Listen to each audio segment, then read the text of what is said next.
Okay, in today's video we are covering dash cams. It's a little bit different topic than we're used to on this machinery channel, but cameras are so important these days, and I wanted to go through and show you what I've decided to do for my truck in hopes that it helps somebody else out. So here we go. Should have done this years ago, to be honest, but the hassle of installation and the unsightly look of having a large camera with wires hanging down just never appealed to me. And I didn't want to go through the hassle of pulling panels and dashboards apart and rewiring everything inside. So today we are going to install the easiest camera adapter setup ever built. Now, I went with the Garmin Dash Cam Mini 2. It's a very simplistic, minimalist type design. There is no screen. It is very, very small, about the size of a key fob.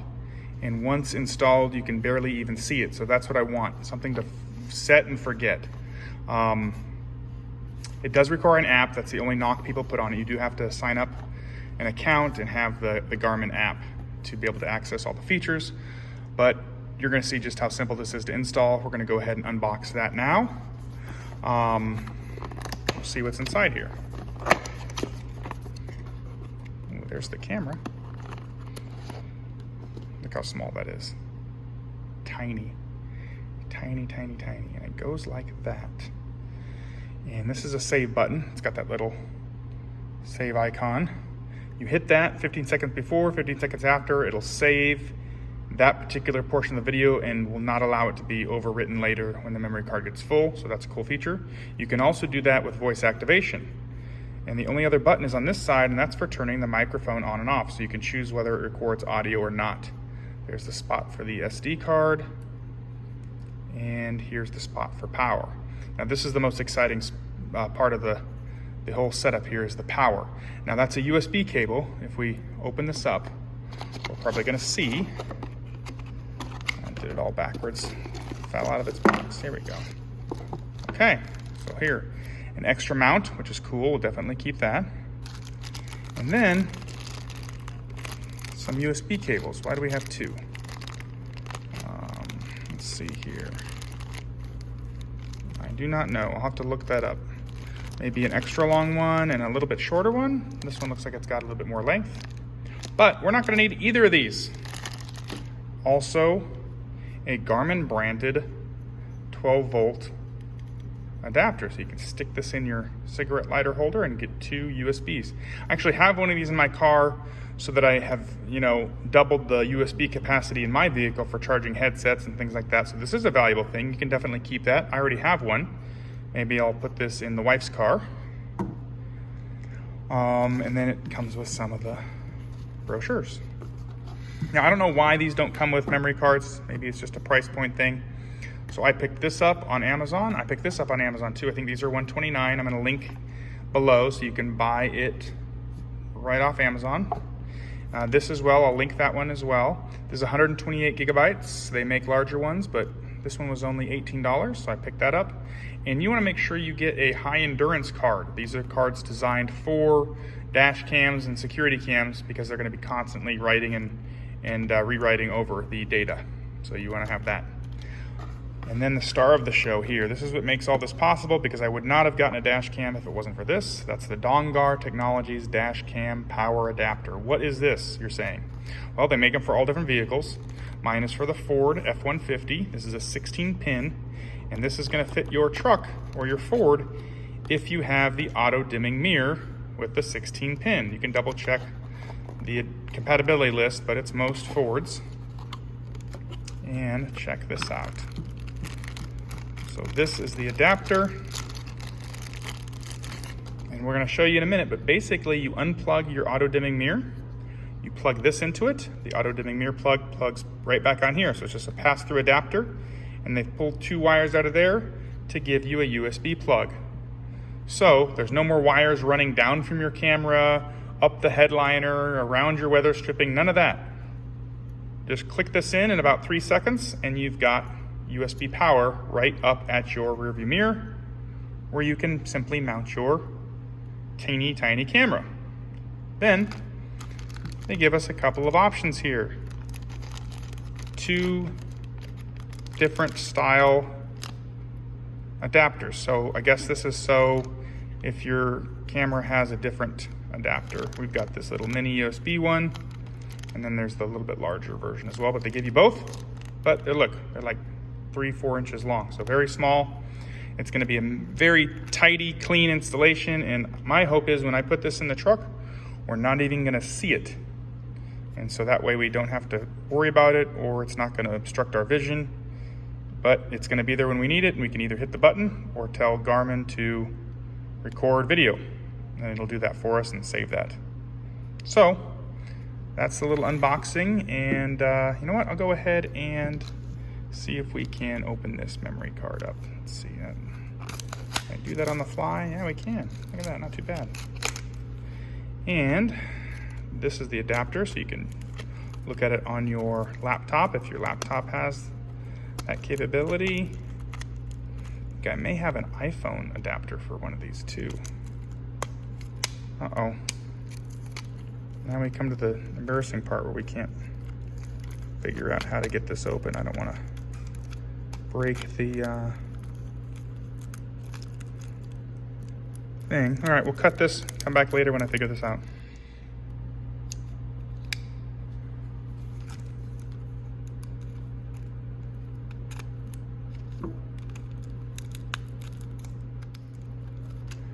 It was way harder than it needed to be.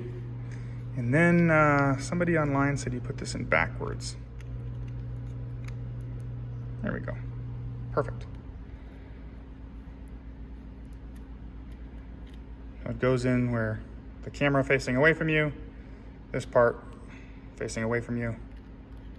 Slide it in and then click it so it sticks. So that's done. Now we don't have to do that later. I saw guys putting this on when it was already mounted on the windshield, and I don't want to deal with that. So we've got it in now, and that should be fine. We will save this along with the second mount and the little USB 12-volt adapter.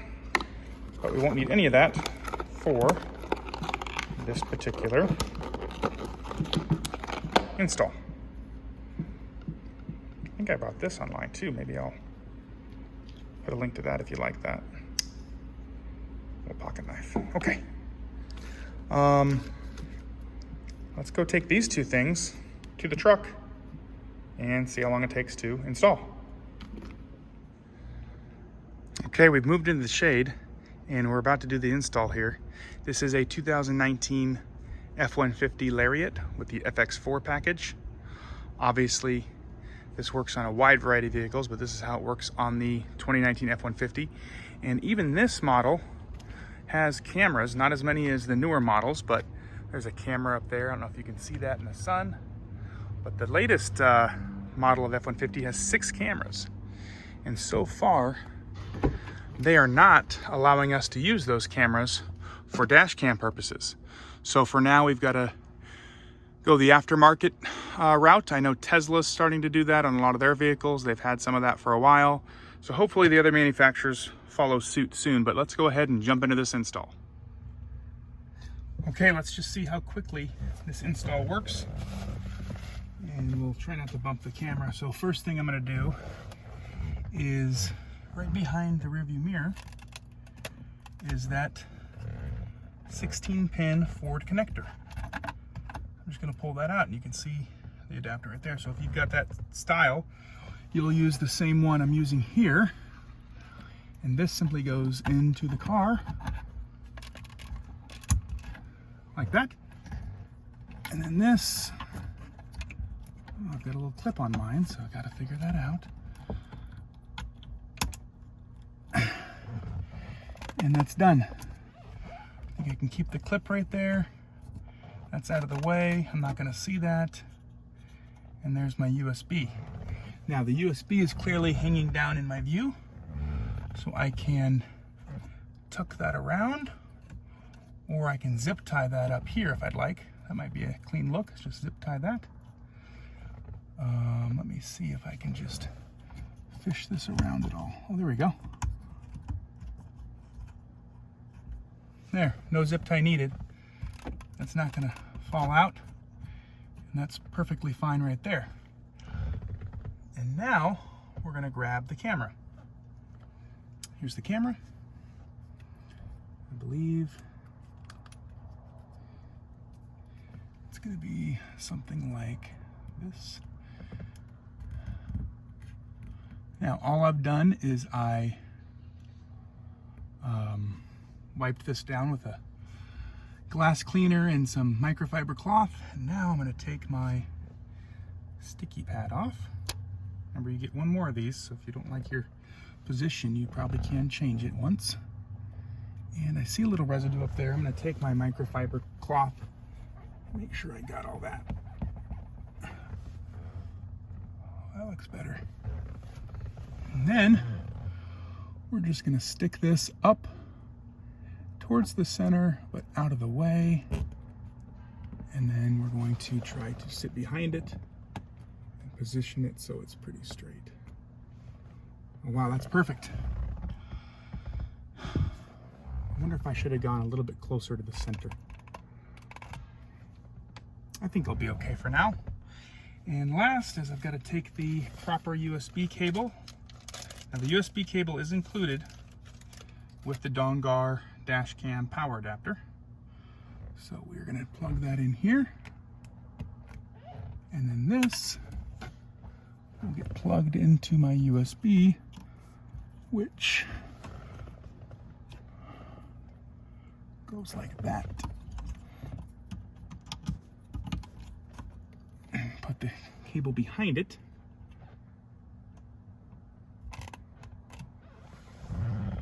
Perfect. That's pretty clean. Would have been nice if the power adapter was on the other side. Of course, I could mount it on the other side, but I heard some of these lights can be a little bit bright at night, and by putting it behind here on the right side, I've blocked it from the driver's view.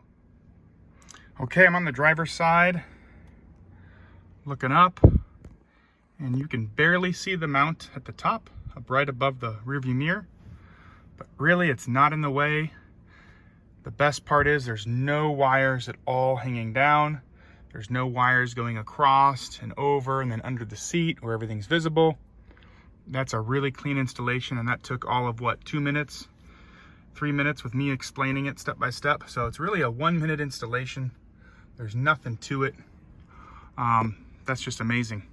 And I like where it's at. Now I don't have the quick access to the voice button. I can't see it very well. I'd have to feel for it and then hit it, which I just did. That's not a problem. Same with the save button. I'd have to hit that. But again, this is voice activated, so I can tell Garmin to simply turn off voice recording, or I can say start recording video. But moment of truth, let's go ahead and start the car up and see what happens.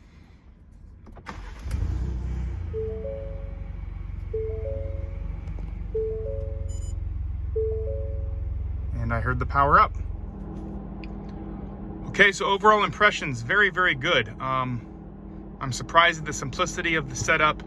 That Dongar adapter was the game changer for me getting a dash cam, and hopefully a lot of people out there will see this and be able to get their own dash cams and not be hesitant, you know, due to installation or setup. This is very, very simple. So I think the only thing left to do is to go for a drive and then see if we can review some of the footage and put it on the iPhone. Okay, one step in the quick start guide. It says to format the card once you put it in, and to do that we hold this down for 8 seconds. And so we're gonna go 3, 2, 1, 8 seconds. That stops flashing. And now we're looking good. So that's what was required. That's why we were flashing those lights. So the record light's on. If I hit the button there, now audio is recording. You see both LEDs are lit. And now let's see if the voice activation works better.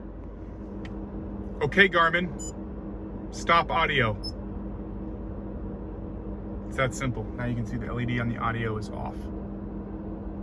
Okay, Garmin, record audio.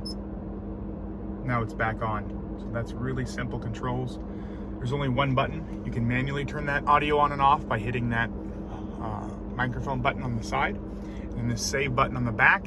You You can hit that and it'll start recording 15 seconds previous and forward and save that so it doesn't get overwritten. So if you have an incident, you can just simply hit that button. And then the other voice command simply replaces this button here. So if you don't want to press that and you've got hands on the wheel, you can simply say, "Okay, Garmin, save video." And now we're saving back 15 seconds and forward. It'll save that chunk as a block on the card. Okay, last thing we're gonna do is take a drive, get some footage, and then also pair the app, which is very simple. Just follow the on-screen instructions, and then we can create an account and have access to the other features like sharing video, saving video, reviewing video, things like that. Okay, one final view of the installation. You can hardly see it. If you come up just a little bit, you can see the tip of the mount, but there's nothing in my view. Looking straight ahead, you see nothing, no obstructions. And the best part, no wires at all anywhere here, no wires hiding up in here, coming down the pillar, didn't have to take the dash apart, hardwire, or put anything, tie anything to power, anything like that. So it's a very clean, simple setup, which is what I was hoping for. And it looks great. So we're gonna do some driving and then share some of that footage at the end of this clip and give us our final impressions and thoughts of the overall camera adapter setup. Okay, and here we are pulling out and onto the street. We're gonna do a little bit of driving. And right now I'm recording audio separate from the camera. But here in just a minute, we are gonna switch over to using the audio from the Garmin Dash Cam Mini 2, and we'll do that now. We are on our way home. I just wanted to give you an idea of what this footage looks like. And my only complaint was pairing the device to my phone, to the app specifically, for the first time was a lot more trouble than I anticipated. They have a pretty good in-app assistant that walks you through the process if you have trouble the first time. And then I went on to the online chat and talked with someone live, and then they sent me an email with some additional troubleshooting steps. And in reading that, it said, restart everything, restart your Bluetooth, forget the device, restart your phone, make sure everything's up to date, unplug the camera, plug it back in. And it also said that sometimes it just takes several tries, which is a little concerning. Hopefully, now that it's connected and paired, it's never an issue again. That's what I'm hoping for. But yeah, it took way too long to get it to successfully connect. But finally it popped up. My trouble was getting it to populate in the Garmin app list of devices. And, 5 or 6 tries in, it finally popped up.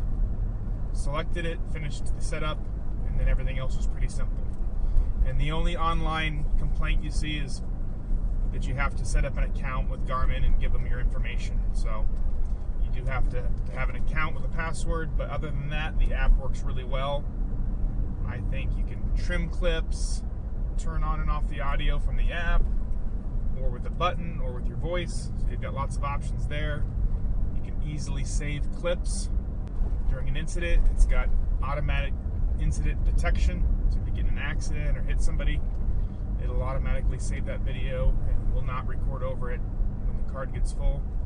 So again, overall, very happy with the setup. And now I can just kind of forget about it. Unless there's an incident, I'm not going to have to worry about it. I did not go with a parking mode, although they sell a cable with a parking mode adapter cable. You can select like 10 minutes, 24-hour, or constant recording, and then it just has to be wired somewhere that's got power when the vehicle is off.